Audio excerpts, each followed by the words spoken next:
पाकिस्तान ने एक नया मेथड लॉन्च किया है।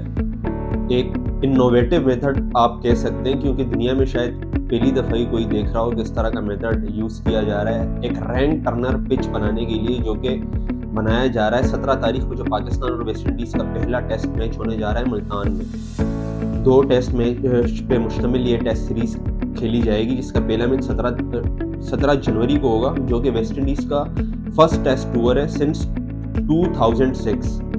तो हिस्ट्री बुक्स में याद रखा जाएगा ये टेस्ट। वैसे तो वर्ल्ड टेस्ट चैंपियनशिप में इसके जो पॉइंट्स हैं वो हमारे लिए मैटर नहीं करते, हम ऑलरेडी आउट हैं और फाइनलिस्ट डिसाइड हो चुके हैं। साउथ अफ्रीका और ऑस्ट्रेलिया के बीच फाइनल खेला जाएगा लॉर्ड्स में। लेकिन फिर भी एक बड़ी बात है, क्योंकि 2006 के बाद ये वेस्ट इंडीज़ का पहला टेस्ट हुआ है पाकिस्तान के लिए, और पाकिस्तान को अपनी बेंच स्ट्रेंथ देखने के लिए और अपने कुछ प्लेयर्स को कॉन्फिडेंस में लाने के लिए, मतलब ये टेस्ट अहम किरदार अदा करेगा। अगले महीने में चैंपियंस ट्रॉफी भी खेलना, जो कि ओडीआई फॉर्मेट में, लेकिन फिर भी कॉन्फिडेंस के लिए एक अच्छा टूर हो सकता है। अगर रन्स करें, जैसे बाबर आजम हैं और बाकी खिलाड़ी, अगर ये रन्स करें तो कॉन्फिडेंस आ जाएगा। लेकिन हम बात कर रहे थे पिच के ऊपर। पाकिस्तान ने एक नया मेथड यूज़ किया है। आपको मैं पिक्चर्स अभी ये शो हो जाएंगी आपको।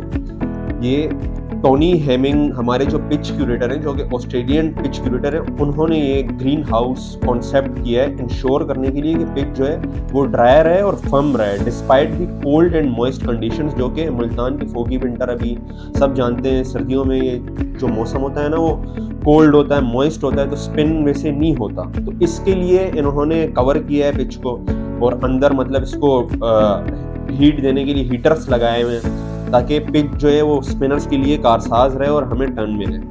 और हम अपने जो बेंच स्ट्रेंथ है हमारी, जो हमें एक मेथड मिला है, जो हम होम टेम्पलेट, हमें बहुत टाइम बाद हमें इंग्लैंड के खिलाफ जो कामयाबी मिली, वो इस मेथड के जरिए ही मिली है कि हमने रैंक टर्नर्स बनाए और फिर उस पर पाकिस्तान का जो स्पिन डुओ था, नोमान अली साजिद खान, उन्होंने अकेले सिंगल हैंडेडली आपको जिता दिया। तो हमारा स्ट्रेंथ है, ये कह सकते हैं। लेकिन अंदर ही अंदर थोड़ा दिल में एक अफसोस सा होता है, क्योंकि पाकिस्तान अपने पेस बॉलर्स के लिए हमेशा से जाना गया है। पाकिस्तान अपने फास्ट बॉलर्स के लिए जाना गया, और अभी भी ऐसा नहीं है कि हमारे पास फास्ट बॉलर्स नहीं, लेकिन फिर भी क्योंकि हम जीत नहीं पा रहे थे, हमने बांग्लादेश के खिलाफ ऑल पेस अटैक खिलाया, हम हार गए।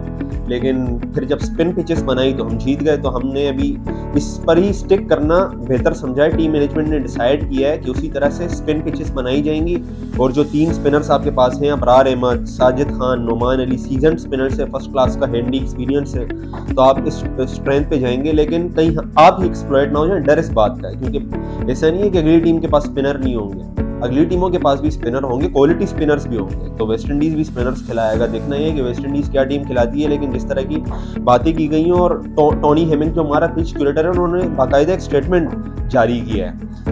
उन्होंने कहा है कि the idea is to keep the pitch dry and firm, ensuring consistent conditions that favor spin bowlers. Multan's winter weather and its fog and high moisture levels can make it challenging to prepare pitches that behave predictably. This technology allows us to control the environment and create the conditions we need. तो ये statements, अभी जाहिर सी बात है सामने वाली team के भी एनालिस्ट होंगे, वो देख रहे होंगे सारी चीज़ें, तो वो भी स्पिनर्स खिलाएंगे। और हम लोग भी कोई स्पिन खेलने के लिए, मतलब कोई इतने अच्छे वो पहले की तरह हमारे पास खिलाड़ी नहीं है। यूनस खान, मोहम्मद यूसुफ, इंजमामुल हक, शोएब मलिक, जो स्पिनर्स को, मिसबाउल हक, जो स्पिनर्स को बिल्कुल ईज के साथ खेल लेते थे, अभी हमारे बैटर्स भी ट्रबल होते हैं। तो बस अल्लाह खैर करे कि हमारे हक में ही जाए ये स्पिन पिचेस बनाने का फैसला, और हम लोग 3 स्पिनर्स के साथ जाएं, क्योंकि पिछली दफ़ा जो हमारे तीसरे स्पिनर थे जाहिद महमूद, उनको तो यूज़ ही नहीं किया गया। तो अभी ये देखना ये कि आप 2 प्लेयर्स, मतलब 2 स्पिनर्स के साथ जाएंगे या 3 स्पिनर्स के साथ जाएंगे, क्योंकि अभी जाहिद महमूद नहीं, अबरार अहमद है आपके पास।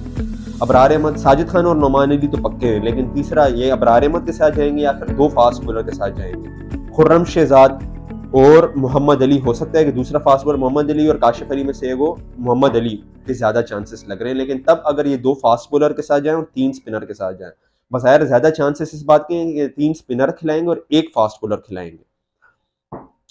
लेकिन क्योंकि सलमान अली आगा आपको स्पिन ऑप्शन भी दे सकते हैं, तो हो सकता है कि हम 2 मेन स्पिनर खिलाएं, एक सलमान आगा पार्ट टाइम स्पिनर, तो 3 स्पिनर आपके हो गए, तो हम 2 फास्ट बॉलर फिर इस सूरत में लेके जा सकते हैं, खुर्रम शहजाद और मोहम्मद अली। और पिच की जो प्लेइंग 11 है, उस पर तकरीबन डिस्कशंस कंप्लीट हो चुकी हैं। उसके हवाले से भी आपको हम आगाह कर दें कि हमारी जो साउथ अफ्रीका के खिलाफ लास्ट टीम खेली थी, उससे इस स्क्वाड में इन्होंने काफ़ी तब्दीलियां की हैं, और 7 चेंजेस हैं, 7 चेंजेस। और इस टीम में जो जो चेंजेस हैं उसके हवाले से हम आपको बताएं कि जो नेक्स्ट मैच खेलेंगे, जो पिछला टीम खेली थी और जो अभी वेस्ट इंडीज के खिलाफ 17 तारीख को खेलेगी, उसमें कम से कम 4 चेंजेस हैं। वो 4 चेंजेस कौन कौन सी हैं उसके बारे में हम बात करेंगे। वो 4 चेंजेस हैं, आमिर जमाल नहीं खेलेंगे, नसीम शाह नहीं खेलेंगे, और आपके वो नहीं खेलेंगे, मोहम्मद अब्बास नहीं खेलेंगे, और मीर हमजा नहीं खेलेंगे। इनकी जगह पे जो है वो नोमान अली आ रहे हैं, साजिद खान की वापसी हो रही है। पहले ही बता दिया गया था, मैंने भी आपको बता दिया था कि साजिद खान जो हमारा नेक्स्ट होम सीरीज होगा उसका हिस्सा होंगे। तो साजिद खान आ रहे हैं, नोमान अली आ रहे हैं, अबरार अहमद आ रहे हैं, और चौथा आपका देखना ये है कि मोहम्मद अली आएंगे या काशिफ अली आएंगे। तो ये 4 चेंजेस हैं। और हाँ, एक और चेंज भी है। साइम अयूब चूंकि पिछले मैच का हिस्सा थे लेकिन वो बैटिंग नहीं की, तो उन्होंने इंजर्ड हो गए थे, तो साइम अयूब की जगह पे हम 2 ओपनर्स के साथ गए, इमामुल हक और हुरैरा। तो रिसेंट अगर आप परफॉर्मेंसेस देखें, दोनों प्लेयर्स की फॉर्म देखें, तो इमामुल हक ने आपका जो डोमेस्टिक टूर्नामेंट हुआ था उसमें अच्छा खासा स्कोर किया, टॉप 3 रन स्कोरर्स में वो शामिल थे, 600 प्लस उनके रन्स थे। लेकिन मोहम्मद हुरैरा की कोई अच्छी खास फॉर्म उसमें नहीं रही थी। लेकिन अभी जो लास्ट मैच अगर आप देखें, जो वेस्ट इंडीज के खिलाफ पाकिस्तान शाहीन्स खेली थी, उसके हवाले से अगर देखा जाए तो मोहम्मद हुरैरा ने दोनों इनिंग में अच्छी खासी स्ट्राइक रेट्स के साथ मतलब 80 की स्कोर किए थे दोनों इनिंग्स में। एक में मेरे ख्याल से 78 77 कुछ किया था और एक में 80 अबव किया था। और इमामुल हक फर्स्ट इनिंग्स में खेले थे जो कि 0 पे आउट हो गए थे कीमार रॉच से। तो उस मैच में तो बजायर यही लग रहा था कि मोहम्मद हुरैरा की फॉर्म अच्छी है। अगर फॉर्म के लिहाज से देखा जाए तो ये हुरैरा को रिप्लेस करेंगे साइम से, हुरैरा को लाएंगे, शान के साथ वो ओपनिंग पेयर करेगा। और या तो अगर ये एक्सपीरियंस देखें, एक्सपीरियंस के साथ जाने का सोचें, तो फिर इमामुल हक को ये लेके आए, क्योंकि हो सकता है कि वो आगे ट्राई नेशन भी खेलें तो उसकी फॉर्म भी पता चल जाएगी, थोड़ा उसको मिल जाएगा मौका वापस इंटरनेशनल का। मतलब बहुत टाइम के बाद वो आ रहा है तो उसको थोड़ा ये लोग अगर मैच प्रैक्टिस देना चाहें तो हो सकता है इमामुल हक। लेकिन 50-50 लग रहा है कि हुरैरा या इमाम रिप्लेस करेंगे, शान के साथ पेयर करेंगे। और बाकी काम बाबर तीसरे पे आएंगे, चौथे पे कामरान गुलाम आएंगे, पांचवें पे सऊद शकील आएंगे, छठे पे वही रिजवान आएंगे, सातवें पे सलमाना खाएंगे, आठवें पे नुमान अली, नौवें पे साजिद खान, 10वें पे अबरार अहमद और मोहम्मद अली में टाई, और 11वें पे आपके खेलेंगे खुर्रम शहजाद। तब तक के लिए इतना ही, इजाजत दीजिएगा। अल्लाह हाफिज।